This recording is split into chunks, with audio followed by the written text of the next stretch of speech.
At the point of writing the script, I've just finished Marvel's Guardians of the Galaxy. No, not that one. This one. And oh my god, I loved it so much. Everything about this game just took me by full surprise, and I'm so glad it did. Because as it progressed, the game just got better and better, and honestly might be my game of the year. And I just had to make a review on this. I know it's months after the actual game is released, but I just need a reason to talk about this. A little bit of backstory before we get into the actual review. Developed by Eidos Montreal, when first revealed early this year, it gained some bad reception and bad looks. Eidos previously had worked on the Deus Ex games, Human Revolution and Mankind Divided, with the latter having mixed reviews, but still not showing a reason to have bad expectations of the company. However, the reasons players such as myself had such a bad feeling about this game was due to the fact that Eidos had also worked on Marvel's Avengers alongside Crystal Dynamics, and while not the main developer for the game, the fact that this was another team-based Marvel property did not send a good feeling into people after the badly received Avengers game at the time. I personally shared this view and never bothered to really look at any other information, aside from the glimpse I would catch here and there of trailers or articles that would pop up discussing it, but overall it was not on my radar for being a game I would buy, let alone it being Game of the Year worthy. But after its release in October, a friend kept telling me how good it was, and after a month or so of holding off, I caved, and I decided to buy it. And it was definitely a purchase I do not regret. If you can already tell, this game follows the Guardians of the Galaxy: Peter Quill, Gamora, Drax the Destroyer, Rocket the Raccoon, and Groot, as you look to stop an evil celestial being from taking control of the universe. But honestly, the main plot, while being incredibly strong, is not the main endearing part of this game. It comes from the team of the Guardians and how well the developers made these characters come to life from the comics and the movies. It's even better than their MCU counterparts, as everything weaves together to create this story of family, overcoming grief, and learning to love who you can become as you grow as a person. So first, let's start off with talking about the gameplay. The game is incredibly fun and diverse when it comes to combat and the way you play. First, exploration and player mobility. Throughout each map and world the Guardians will visit, Peter needs to use each of the Guardians to help traverse it, from Groot creating a bridge across a ravine to Gamora giving a boost to reach a higher edge.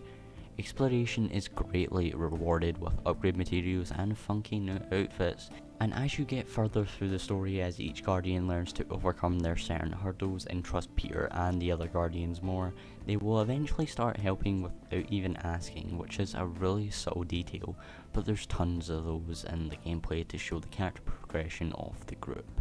Next is combat itself. Peter and the Guardians all have their respective abilities you unlock with skill points in the game, and each work for different encounters. Being swarmed by a group of enemies, get Groot to capture them and then Rocket to pelt a grenade. Or if you have to stagger an enemy, get Drax to body slam it into the ground.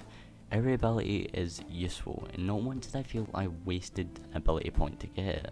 Along with that is the fourth ability you gain at the conclusion of each Guardian's respective arcs, or after a large character moment. Now, I won't spoil all of these moments because I do want you to go and play the game yourself, but for example's sake, let's talk about Rocket's one. In one chapter, you're fighting through a cave system filled with many water sections and waterfalls, which you find out Rocket has a phobia of, and doesn't like due to his testing as an experimental animal. However, when the Guardians are in a bind, Rocket decides to face his fear and he ends up saving the Guardians, which unlocks his ability, the 5-barrel barrage. Now, this is just one example, with every single Guardian having these moments in the story. Another system you have to look out for is Peter's elemental attacks, as throughout the game Peter's guns will evolve, allowing you to access 4 different elements within his blasters. These not only help in exploration but also in combat, as certain enemies are weak to certain elements, which will help build stagger, allowing for a team up attack. And finally, for combat, we have the huddle up system, in which is basically a gauge meter. When filled, will allow the Guardians to huddle up, and when the correct dialogue option is chosen, will motivate the Guardians, allowing for a limited time damage boost and some great age tunes to start playing. And yes, you did hear me right, there is dialogue options in this game which are handled pretty well. It allows for some variation as you'll be trying to choose options to try and appeal to each guardian and keep them happy, along with trying to get the best outcome for dangerous situations, such as a communist telepathic dog being controlled by a mind-controlling celestial being. It happens. Don't worry about it. Next, let's talk about the world and the atmosphere, because I need to talk about it. Each environment and the world the Guardians visit on their journey is so unique, from shady walkways of nowhere to the frozen tundra of Malice. Each environment is so cool to look at and is so unique, and just brings this kind of comic-y style to life. Now, with the gameplay part out of the way, let's finally talk about the story, because this is by far the best part of the game, and I'm not surprised at all that this game won Best Narrative at the Game Awards. I don't even know how to break this down in a video and in a script, so let's just start talking about the Guardians. Each Guardian is brought to life and has so much character, as they should. Not one single Guardian is left feeling underused or not utilised in the story. Along with that, they all get the same treatment. Each Guardian has their funny moments, their tense moments, and character building moments. Some might even make you cry. One such character is Drax. Not to get into spoiler territory, but at one point in the game, Drax has to come to terms with his family's death that he's not yet overcome. And the scene of him having to come to the realization that he can't get them back is really heartwarming. But for a character like Drax, who is mainly used for comedic effect, I'm glad they did this for his character and for the other Guardians. It's a really heartwarming scene of camaraderie and family. Dark hole? I would endure the depths of Sarduth to be with my family. Drax, love. It is time to eat.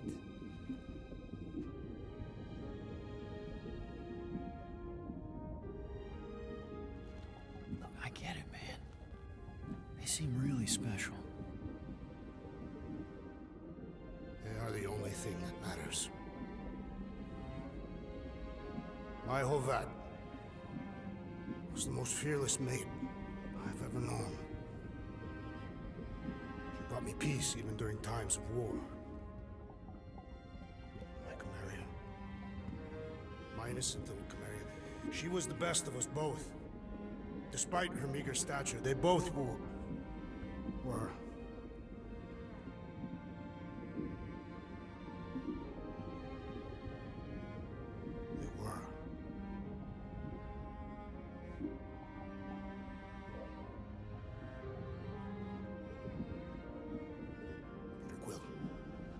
My family is gone.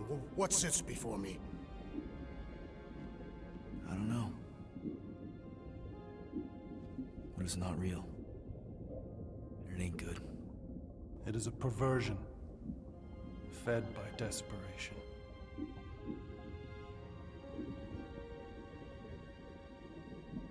Without it, I will have nothing.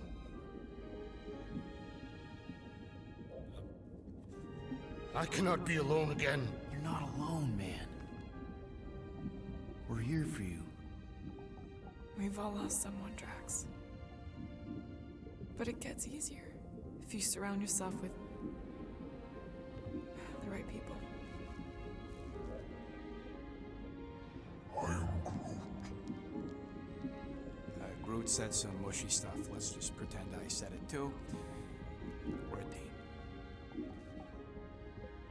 Papa? Are you okay? Join us, Drax. It's not her.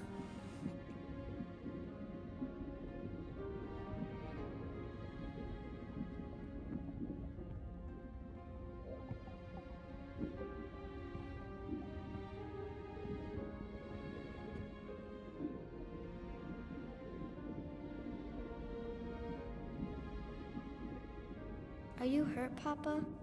Talk to us, love.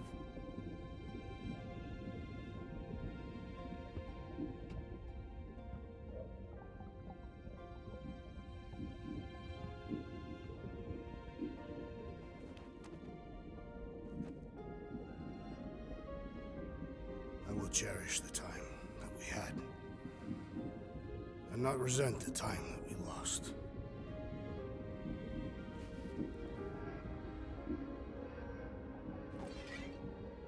As I said, each Guardian is treated equally, and that's great, but along with balancing those serious moments, the comedic chemistry of the Guardians is really done well, and there's not a single joke in this game that it didn't at least give me a smirk or a chuckle from how funny it was, and it even shows how close the group is. But along with that, we have supporting characters that are done really, really well. There's not many of them, but those who are there, such as Lady Hellbender or Cosmo the dog, are incredibly well used with their limited screen time, and with the villain of the game being developed just enough to be hateable for the player, but not shown too much as to distract from the tone and focus of the main group. Along with that, the voice actors of each character do an incredible job. At first I was really skeptical with Peter's VA, as I found him to sound too douchey for Peter at the beginning, but as you progress more and start to see more of his character heavy scenes, it really starts to grow on you throughout the story. And with all these aspects, the Guardians really create a riveting and engaging story, with its happy moments and really touching moments to keep the player interested.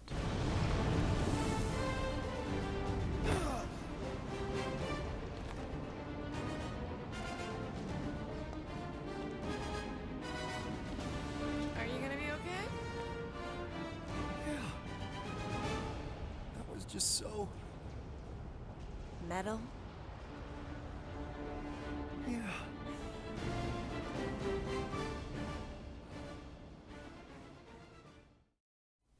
Obviously this wasn't going to be a massive video, but I just needed to make a video on this game because it blew my mind out of the water, and I recommend you pick it up if you have not, because it's now my game of the year, and it might be yours as well.